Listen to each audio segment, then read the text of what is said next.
দুপুরবেলা খাওয়া-দাওয়া শেষ করে ২ ভাই-বোনে চলে গেলাম একটি কাজের উদ্দেশ্যে। আসসালামু আলাইকুম, মিমি ভিলেজ ব্লগে আপনাদের সবাইকে স্বাগতম। এলাকার রাস্তা ভালো থাকলেও ঠিকঠাক মতো গাড়ি পাওয়া যায় না। চাঁদের মতো মনে হয় একটা গাড়ি পাইলাম। গাড়ি পেতে না পেতেই উঠে গেলাম আর রওনা দিলাম মির্জাপুর যাওয়ার উদ্দেশ্যে। সামনে যে বড় একটি খালের মতো দেখতেছেন, এইটা আমাদের এলাকার কুম। কত সুন্দর তাই না? আমাদের গ্রামটা একটু ভিতরে, মির্জাপুর যাইতে একটু আমাদের অনেকক্ষণ সময় লাগে। মির্জাপুর যাওয়ার পথে এই যে দেখেন সামনে কত সুন্দর একটি ট্রেন রাস্তা। আল্লাহ তাআলার সৃষ্টি কতই না সুন্দর তাই না? পৃথিবীটা কত সুন্দর করে সৃষ্টি করেছে। আর আশরাফুল মাখলুকাতের মাথায় কতই না বুদ্ধি দিয়ে দিয়েছে। আসলে আমরা যদি একটু গাঢ়ভাবে চিন্তা ভাবনা করে দেখি, আল্লাহর সৃষ্টি কতই না সুন্দর। মানুষের মাথার বুদ্ধি দিয়ে তো এই কাজগুলা করছে। ট্রেন রাস্তা বানাইছে, আবার এর উপর দিয়ে ট্রেনও যায়। আর এই বুদ্ধিমান মানুষের মধ্যে আমি কিন্তু নিজের একটু গাধাই পরিচয় দিই। আর আমার বাবুর আব্বুর মুখের কথা এটা সব সময়, তো সে আমার বলে, মিম তোমার মাথায় একদমই বুদ্ধি নাই। এই বুদ্ধির কথা বাদ দিয়ে এখন এই তো আমরা চলে যাইতেছি ট্রেন রাস্তা।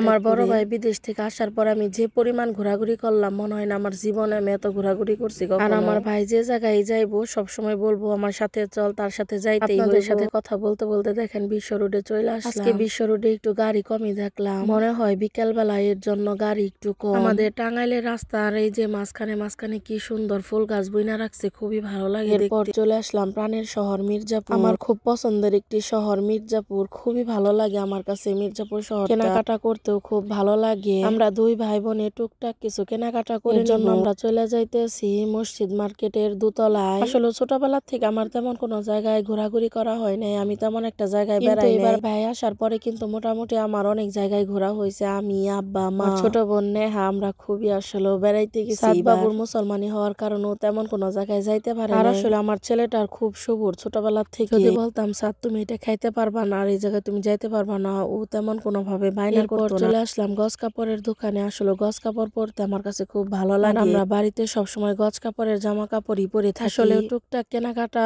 করছি, কিন্তু সেইগুলো আপনাদের বাড়িতে যেয়ে দেখাবো। আসলে সব জায়গায় ক্যামেরা করতে ভালো লাগে না, এর জন্য আর করি না। রাস্তা দিয়ে আসার সময় তো আমরা আটকা পড়ে গেলাম। ট্রেন আসতেছে, দেখেন কত ছোট একটা ট্রেন, এইটা ঢাকা টাঙ্গাইলের ট্রেন। এরপর আমরা রওনা হয়ে গেলাম বাড়ির উদ্দেশ্যে। এই তো বাড়িতে চলে আসছি। সাদের মামা সাদের জন্য এই তো ঘেঁষালা বেলুন কিনে আনছে। সাদ তো এটা পেয়ে খুব খুশি।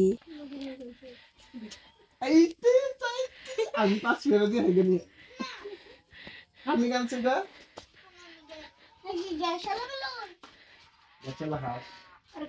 শুধু দেখেন সাদের মামা সাদের সাথে কেমন দুষ্টামি করে। সাদের ঘেঁষালা বেলুন খুব পছন্দ। ভাই দুষ্টামি করে বলতাছে তাসপিয়ারে নিয়ে দিয়ে আসো। তাসপিয়া আমার চাচাতো বোনের মেয়ে। ভাই তো জানি খাবার জিনিসের থেকেও সাদের এই ঘেঁষালা বেলুন পছন্দ। ভাই দুষ্টামি করে বলতাছে যে তোমার ঘেঁষালা বেলুনটা নিয়ে আমি তাসপিয়ারে দিয়ে আসি। জিনিস না আনলেও সাদ খুশি। সব থেকে প্রিয় তার ঘেঁষালা বেলুন, এইটাই না দিলে সে একা আকাশ সমান খুশি হয়ে যায়। গ্রামের মানুষ সকালবেলা কিন্তু খুদের ভাত খাইতে খুবই পছন্দ। তবে আমাদের বাড়িতে একটু সমস্যা আছে। আব্বা পছন্দ করে ঝরঝরা খুদের ভাত, আর আমি পছন্দ করি নরম খুদের ভাত। সকাল উঠাই বলতাছে মা আজকে একটু খুদের ভাত রান্না করে দেন। থাকে এই খুদের ভাত তার বিদেশে রান্না করে খাইতে পারে না, ভাইয়ের জন্য এই খুদের ভাত রান্না করা হয়েছে। তার সাথে 2 রকমের মরিচ বাটা। আর এই যে সাদ বাবু রাত থেকে খেলা শুরু করছে ঘেঁষালা বেলুন দিয়ে, সে তো সেটা সারতে চাইতেছে। শেষ করে আমি, মা, আব্বা আমরা যাইতেছি একটি দরকারি কাজে। আমি মির্জাপুরের মেয়ে, মির্জাপুরের বউ, কিন্তু তারপরও কিন্তু মির্জাপুর থেকে পূর্ব দিকে আমি কোনোদিন যাই না। আমি যাইতেছি আমার এক পরিচিত চাচার বাসায়। অনেকটুকু হাঁটার পরে তারপরে আমাদের বাজারে এসে গাড়ি তুললাম। আমার মা তেমন গাড়ি তুলতে পারে না, গাড়ি তুললে অনেক সমস্যা, এর জন্য আমি একটু চিন্তা করতেছি। আর মারে বলতাছি তুমি ঠিকঠাক মতো কি যাইতে পারবা? আজকের আবহাওয়াটা খুব সুন্দর ছিল। খুব জরুরি কাজের জন্যই কিন্তু যাইতেছি।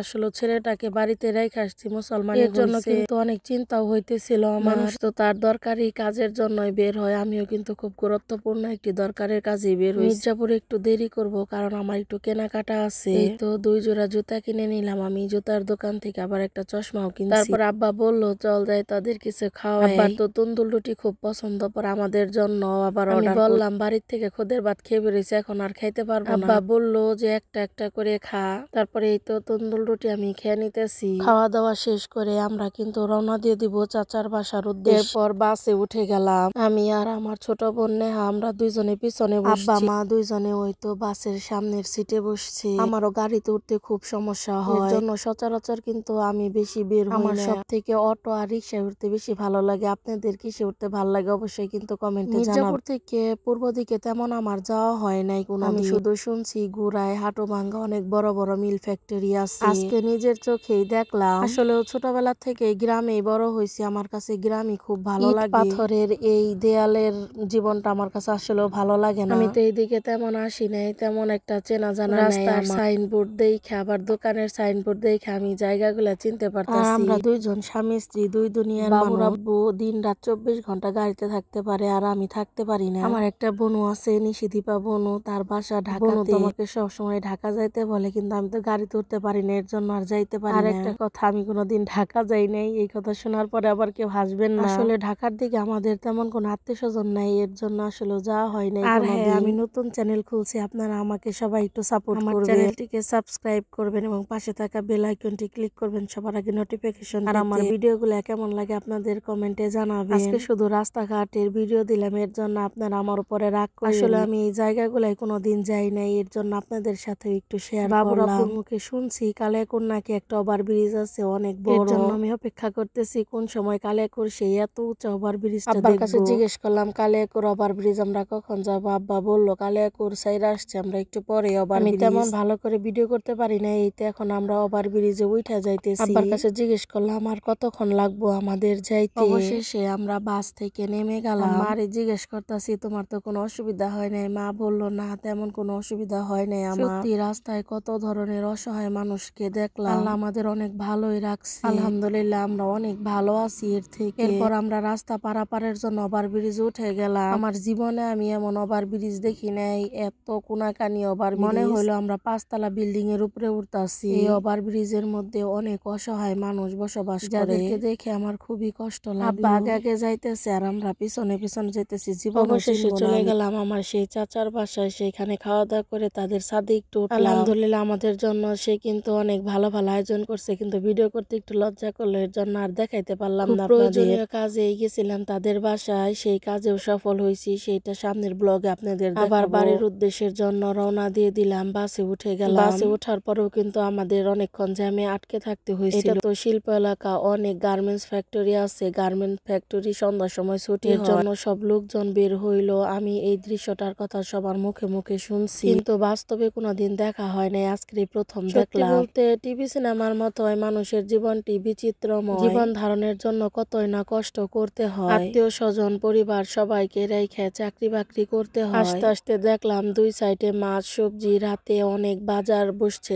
আব্বা বললো এই তো গার্মেন্টস ছুটি হয়েছে, সবাই জায়গা থেকে বাজার করে নিয়ে রাত্রে রান্না করব। বাড়ি যাইতে কিন্তু প্রায় রাতি হয়ে গেছে। বাড়িতে থেকে ভাই ফোন দিছে যে বাবুর আব্বু নাকি আসছে, ও নাকি খুব আসলে আমার বাবুর আব্বু খুব পরিশ্রম করে, এই পরিশ্রম করার কারণে কিন্তু ওর প্রেশারটা একদম লো হয়ে গেছে। রাস্তা যেন আর শেষ হয় না, আমি খুব অপেক্ষা করতেছি কোন সময় বাড়িতে যায় পৌঁছাবো আর বাবুর আব্বুরে দেখবো। ছেলেটারও মুসলমান দিছি, ওরও তো শরীরটা খুব একটা অবশেষে বাড়িতে এসে পৌঁছাইলাম। এই তো বাবুর আব্বু কিরকম দেখা যাইতেছে ওর মুখ। বাবুর জন্য আবারও গ্যাসশালা বেলুন কিনে নিয়ে আসছি আমি। বাড়িতে আসার পরে দেখি এই জায়গায় চিতই পিঠা বানাইতেছে। আজকে ভাইয়ের জন্য এখানে দুধ চিতই পিঠা বানানো হবে। আমাদের এলাকায় এই পিঠাকে কিন্তু আমরা দুধের পিঠাই বলে থাকি। দুধ আর গুড়টা একসাথে জাল করছে, দেখুন কি সুন্দর একটি অসাধারণ একটা কালার আসছে। নানি বলতাছে তাড়াতাড়ি হাত ধুয়ে গরম গরম চিতই পিঠাটা খা। আমাদের নানি আমাদের ছোটবেলার থেকে খুব খাওয়ার খেয়াল রাখে। আমার নানিরে আরো নেখায়াত দান করুক। এত বয়স হয়ে গেছে তারপরেও কিন্তু নানি সারা দিন টুকটাক কাজ করতেই থাকে। আর আমার নানি এত পারদর্শী একজন মানুষ, সব কাজই করতে পারে। পুরুষ মানুষ যেরকম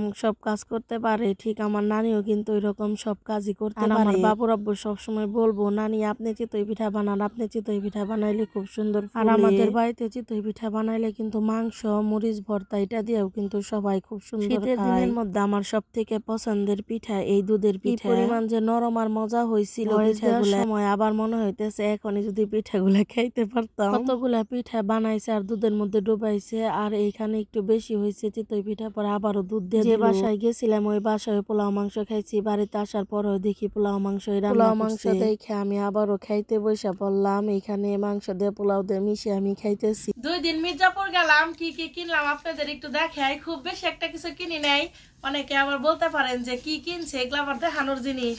তারপরেও ভাবলাম যে আপনারা তো আমার বন্ধু, আপনাদের সাথে একটু শেয়ার করি কি কি কিনলাম, গস কাপড় কিনছি। ওই যে গস কাপড়ের দোকান আপনাদের দেখাইলাম না, ওই দোকান থেকে শুধু গস কাপড় আনছি। এই যে এটা হইতাছে গিয়ে একটা ম্যাক্সির কাপড়। আর এই কাপড়গুলা কিন্তু আমার ভাই কিনা দিছে, এটা মার জন্য আনছি। আর এটা হইতাছে গিয়ে নেহার জন্য লাক্স কালারের একটা কাপড়। এই যে কালো খয়েরি কালার আর এই যে লাল কালার, এই দুইটা হইতাছে গিয়ে নেহার মার জন্য।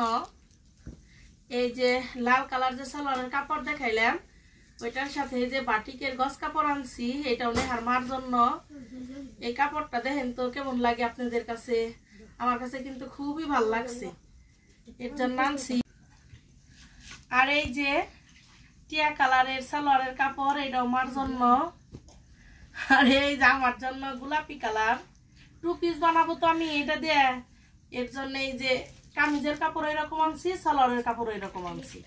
আর এটার সাথে হইতেছে গিয়া এই যে মোড়ানো একটা উড়না গস কাপড় আনছি। আসলে এগুলা পরতে আমার কাছে খুবই ভালো লাগে বাড়িতে পরতে। আর 2 জোড়া জুতা কিনছিলাম, 1 জোড়া হইতেছে পইরা এক জায়গায় গেছিলাম, এর জন্য আর দেখাইলাম না।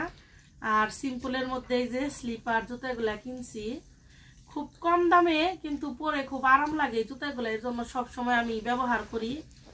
আর এই যে একটা চশমা কিনছি, এটা আসলে চোখের কোনো সমস্যার জন্য না, এমনি পরি ধুলাবালুর জন্য। আর আমি তো নতুন ব্লগ চ্যানেল খুলছি, তো আপনারা প্লিজ আমার চ্যানেলে সাবস্ক্রাইব করেন এবং পাশে থাকা বেল আইকনটি ক্লিক করেন সবার আগে নোটিফিকেশন পেতে। তাহলে সবাই ভালো থাকবেন, সুস্থ থাকবেন। আল্লাহ হাফিজ।